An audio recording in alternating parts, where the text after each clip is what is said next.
De verdade, hoje eu converso com o deputado federal paraibano Rui Carneiro, do PSDB. É agora.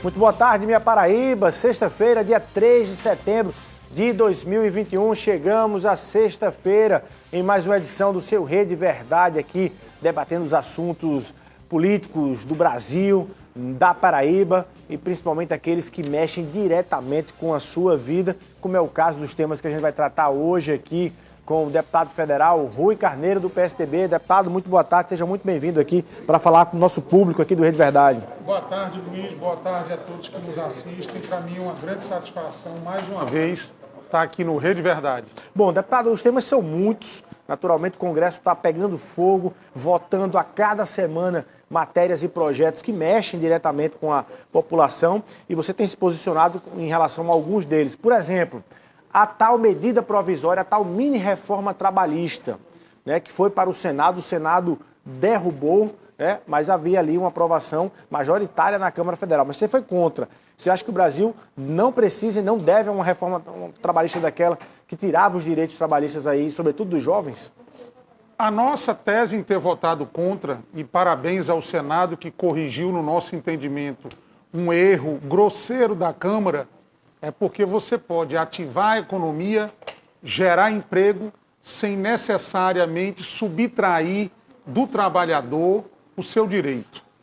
Então, para mim, a 1045 era um equívoco profundo. Você fazia com que o jovem ganhasse meio salário mínimo, sem carteira assinada, sem férias, sem PIS, PASEP. Era um contrato, 500 e poucos reais, um contrato vulnerável.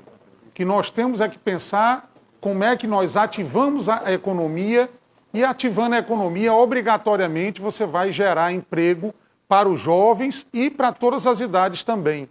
Então, esse formato de você subtrair direitos trabalhistas, no nosso entendimento, é um equívoco profundo. Diga-se de passagem, direitos trabalhistas que foram conquistados por uma vida.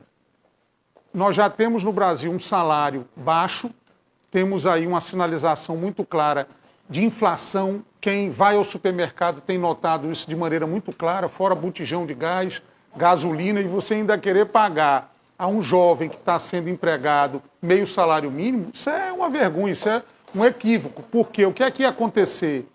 Com o tempo você teria, pela legislação, um espaço dentre os seus contratados para esse tipo de contratação. Aí, lógico, qualquer empresário podendo contratar por meio salário mínimo não vai contratar por um e meio. Então você começaria a gerar no Brasil um volume de trabalhadores precários. Para mim, um equívoco profundo. Acertou agora, o Senado. Diga para o nosso telespectador, ainda no Congresso, existem ainda no Congresso alguns projetos que ainda ameacem a questão da relação trabalhista dentro desse processo de quem chama de uma tentativa de americanização da relação trabalhista aqui no Brasil. Ainda que assuste, eu não estou nem falando da PEC 32, que a gente vai falar agora, da reforma administrativa, mas eu digo do ponto de vista da relação trabalhista na carreira privada, inclusive. Temos que nos preocupar e ficar atentos a outros projetos, deputador, depois dessa derrubada dessa MP, dá para se tranquilizar. Eu acho que a derrubada da MP é um recado claro do Congresso e do Senado. Ao governo. Que tem essa função, ao governo e a quem pensa dessa maneira. E nós teremos aí a PEC 32. Então, primeiro, já tomei conhecimento que o texto começa a mudar bastante. Só para o nosso telespectador entender, a PEC 32 é a PEC da reforma administrativa. Ela propõe, inclusive, uma nova relação, né, de estabilidade do emprego público, do concurso público, enfim. Isso. Então, já foi um recado. Pelo que aconteceu já ultimamente, esse texto da PEC 32 está começando a mudar. Vamos ver qual será o texto final. O texto inicial era completamente impraticável, porque você tem situações que muitas vezes parecem ter lógica, mas que na prática não funcionam. Por exemplo, você ter a oportunidade de analisar o desempenho do funcionário. Isso, a princípio, quando você vê, parece uma tese lógica, e até é. Só que, de maneira prática, o que é que acontece? Você, às vezes, tem uma questão política. Numa cidade do interior, por exemplo, você teve aquela eleição acirrada, que às vezes as pessoas nem se falam. Para encontrar defeito é rapidinho. Claro, para encontrar defeito é rapidinho. Você tem, e é uma realidade hoje, a questão, por exemplo, do assédio sexual, que acontece muito no serviço público. Então você tem um interesse naquela pessoa, se a pessoa ali não facilitar os seus desejos, não, isso aí não está produzindo bem, vamos tirar. Você tem uma série de situações e o legislador tem que ter muito cuidado em relação a isso. Que, logicamente, a questão do serviço público tem que ser aprimorado. Isso aí eu não discuto. Que podem ser cortados. Eu não discuto. Tem privilégio, mas é um grupo pequeno. A maioria dos funcionários públicos mesmo não ganha bem. Tem que se tratar dessa questão de produção, mas o que se fez no Brasil ultimamente, que no meu entendimento é um exagero, é endemonizar o servidor público. E tem servidor público no Brasil hoje que ganha pouco e trabalha bem. Então nós não podemos querer generalizar. Então eu vejo com muito pé atrás algumas medidas que estavam no texto principal da PEC 32. Vamos ver se ao longo da discussão, porque isso ocorre muito no Congresso, o texto inicial é outro, o texto final muda bastante para onde nós vamos chegar. Mas, a princípio, indiscutivelmente, nós seríamos contrários a essa proposta. Agora, deputado, a Câmara Federal, a mini-reforma trabalhista passou, não é isso? Ela, lá na Câmara Federal, foi derrubada no Senado agora. Isso, a 1045. A 1045. A minha pergunta é o seguinte, qual é a sua expectativa para a PEC 32 da reforma administrativa dela ser rejeitada com o texto original? Será que não passa também? Não, o texto já está sendo modificado. Vamos ver na comissão, o texto já está sendo modificado. Vamos ver o texto final. É complicado você falar em relação a um texto que não existe. Para mim, o texto inicial da PEC 32 está fadado completamente a um insucesso. Vamos ver o que é que ele vai sendo aprimorado, principalmente depois do recado do Senado nessa mini-reforma trabalhista que tirava direito dos trabalhadores, que fazia um tipo de contrato precário, sobretudo em relação aos jovens, e nós não comungamos com essa opinião. Tá. Deputado, deixa eu lhe perguntar, a gente está próximo aí do dia 7 de setembro, da terça-feira, onde se cria-se a expectativa de mobilizações e manifestações no Brasil como um todo, no momento em que o Brasil, enfim, vive ali de um lado uma inflação forte, né, com várias altas de preços em vários itens, do outro uma tensão entre os poderes muito forte. Qual é o recado que o Congresso, qual é a ajuda que o Congresso pode dar nesse momento aí? O que é que vocês estão pensando? O que é que você espera do dia 7 de setembro? Mas, para além do dia 7 de setembro, vocês vão esticar a corda com o presidente Jair Bolsonaro ou estão tentando conciliar? Qual é o clima que vem de lá? Eu posso responder por mim. Eu analiso as matérias que vão para a Câmara, uma a uma, independente do autor, se vem do governo ou se é de um deputado, de um senador, e vou votando de acordo com a minha consciência. O que está acontecendo no Brasil, eu acredito, é uma polarização política antecipada, e eu gostaria, por exemplo, que o 7 de setembro fosse usado, sobretudo, para que a população externasse o que prejudica a sua vida no dia a dia, que isso é que deve ser consertado. Os poderes constituídos existem para buscar melhorar a vida das pessoas. Para isso é que serve presidente, deputado, prefeito, governador. E me parece que, de certa forma, não é bem isso que vai acontecer. Nós vamos aí já numa antecipação de eleição, medir forças políticas. Isso, no meu entendimento, isso é um equívoco. Mas vamos esperar aí os desdobramentos. Para quem está nos assistindo, independentemente do grau de conhecimento da questão das prerrogativas constitucionais de cada poder, pode estar se perguntando assim, mas vocês parlamentares, congressistas, podem fazer alguma coisa, tanto do ponto de vista formal e legal, tanto do ponto de vista de pressão política, para que os preços baixem nesse país, desde do combustível, do bujão de gás, da energia elétrica, vão ficar só olhando isso acontecer, não tem nem debate sequer sobre isso.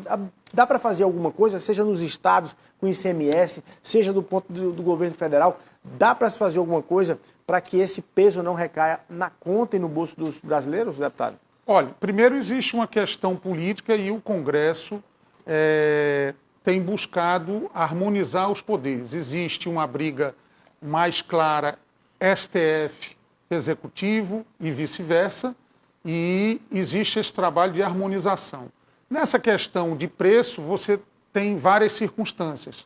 Por exemplo, na questão da gasolina, você tem o preço do dólar, que reflete o preço do barril do petróleo, que isso aí é complicado você intervir nisso, é uma questão de como vai a economia, como está o dólar, e você tem indiscutivelmente a questão do ICMS, que vai de 25% a 30% em relação ao peso da gasolina. Então, são vários ingredientes que você vai participando de discussão e tentar ali colaborar. Mas tem fatos que fogem ao Congresso Nacional. Por exemplo, a questão do ICMS é uma questão de estado por estado. Inclusive, os ICMS são diferentes. Tá. Deixa eu perguntar, mas tem uma coisa que está lá no Congresso. Impeachment do ministro do STF, Alexandre de Moraes. Que leitura você faz sobre isso? Isso foi uma iniciativa do presidente. Existe esse choque, essa disputa de poder. Nunca isso tinha acontecido. É um tema extremamente complicado. Mas você vota contra ou a favor? Não foi nem para votação, já foi arquivado. Já foi arquivado. Eu, ao longo da minha vida toda, eu combati privilégios. Fim do nepotismo, fim do 14º, 15º salário, enfim. Sou autor do projeto que acaba com auxílio mudança na Câmara e eu acredito que tem muita coisa no judiciário que tem que ser revista. Então é um tema que o Congresso não pode fugir a debater.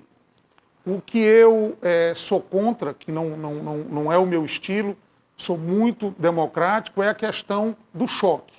Eu acho que os assuntos têm que ser debatidos politicamente a quem cabe debater os assuntos. E quando eu digo choque, eu digo independente de quem parta. A democracia, que não é um sistema perfeito, mas no meu entendimento é o melhor, ela tem o pilar, a independência dos três poderes. Os três poderes têm que funcionar bem. Então, quando os poderes brigam entre si, é um mau sinal que reflete indiscutivelmente em relação à população, e é isso que está acontecendo. Tá. Deixa eu tratar um tema que você tem trazido esses dias para cá, referente à questão da vacinação, para depois a gente entrar um pouco na política propriamente dita.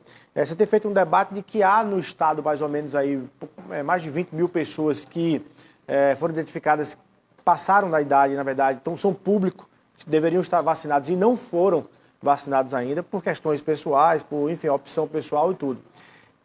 Você tem defendido que as gestões públicas, Estado e prefeituras, estão omissas em relação a esse assunto, é isso? Nós temos defendido que exista uma conscientização da necessidade da vacinação, exista um trabalho de busca ativa por parte dos municípios, sobretudo com a ajuda do governo do Estado, a quem, por exemplo, tomou a primeira vacina e não tomou a segunda. Você me contava hoje pela manhã, quando me convidou para vir um programa, que tinha um funcionário aqui da Arapuã que tinha medo de tomar a vacina. Então você conscientizou e inclusive ajudou marcando para que ele se vacinasse. Parabéns. E isso deve ser uma iniciativa de todos nós, porque 25 mil pessoas no estado sem se vacinar pode comprometer a população. Quando eu digo convencimento, não é a pressão, não é o constrangimento. É você mostrar ao cidadão a importância da vacina. E o poder público, de forma geral, não está fazendo isso. Outra questão muito importante, e aí nós fizemos até um pedido de informação ao Ministério da Saúde, são as sequelas da Covid. Todo mundo fala em vacinação, ótimo, isso aí indiscutivelmente é importante, mas nós temos mais dois temas importantes. Os sequelados da Covid, que tem que ter um espaço no seu município para buscar uma solução, seja de problemas respiratórios continuados, de problema de movimento, enfim, uma série de sequelas que existem. E outro fato que eu bato muito em cima desse fato, que nós sugerimos em várias oportunidades, o que se chama de o mutirão da saúde. Em virtude desse tempo todo de Covid, a saúde pública, que já é muito falha, muito precária, atuou muito menos nas outras especialidades. Aí você pode falar em exame de catarata, em câncer, em coração, enfim, em tudo. E os poderes públicos ficaram com um débito com a população em relação a isso. Então é hora de começar um mutirão da saúde, porque a fila que era de 300 pessoas para fazer cirurgia de catarata, por exemplo, hoje deve ser de 3.000. E você não pode deixar essas filas aumentarem. Então tem que ter uma ação focada para a solução desses problemas. Deputado, só para voltar nessa questão da vacinação, algumas gestões, inclusive do PSDB lá em São Paulo, já começam a exigir a história do tal passaporte de vacinação para as pessoas vacinadas poderem ter a autorização para entrar nos eventos, para participar ali de alguns eventos, ter acesso a alguns espaços públicos. O senhor defende isso aqui? O senhor defende isso aqui para Paraíba? Eu defendo primeiro a questão pedagógica. Eu acredito que com a questão pedagógica... E quem não atendeu o chamamento? Aí você vai ver se esse número é muito grande. Se esse número for muito grande, você vai radicalizando, você pode ir radicalizando a sua medida. Com o passaporte da vacina. Eu tenho certeza, pode ser, eu tenho certeza que da maneira que você agiu, por exemplo, com uma pessoa que você conhecia, nós deveríamos ter uma campanha do poder público para... É injustificável. Quem foi uma vez não foi a segunda vez. Por quê? O que aconteceu? Teve algum efeito colateral? Enfim, isso tem que ser explicado. A população tem que ser conscientizada. E eu tenho certeza que depois dessa conscientização, esse número vai aumentar bastante, chegando a quase zero. Tá. Vamos falar sobre a pesquisa Opinião, que o Sistema Arapuã divulgou no início dessa semana. O Instituto Opinião, que ouviu aí 2.000 eleitores aqui na Paraíba entre os dias 23 e 26 de agosto e trouxe um cenário, deputado, aí da disputa eleitoral, política na Paraíba. Teve um dado sobre a disputa ao Senado da República que chamou muita atenção, foi a presença do nome mais citado entre os candidatos ao Senado, ou pré-candidatos, ou para senador, do ex-senador e ex-governador Cássio Cunha Lima, que até agora não houve manifestação oficial dele em relação a isso. De acordo com aqueles números, de acordo com a pesquisa e do cenário que vocês têm, Cássio é para ser o candidato do PSDB ao Senado da República, deputado? Um momentinho, um minutinho, a gente vai para um rápido intervalo comercial. Se você quiser ouvir a resposta do deputado Rui Carneiro, fica aqui aguardando e a gente volta daqui a pouquinho com o Rei de Verdade.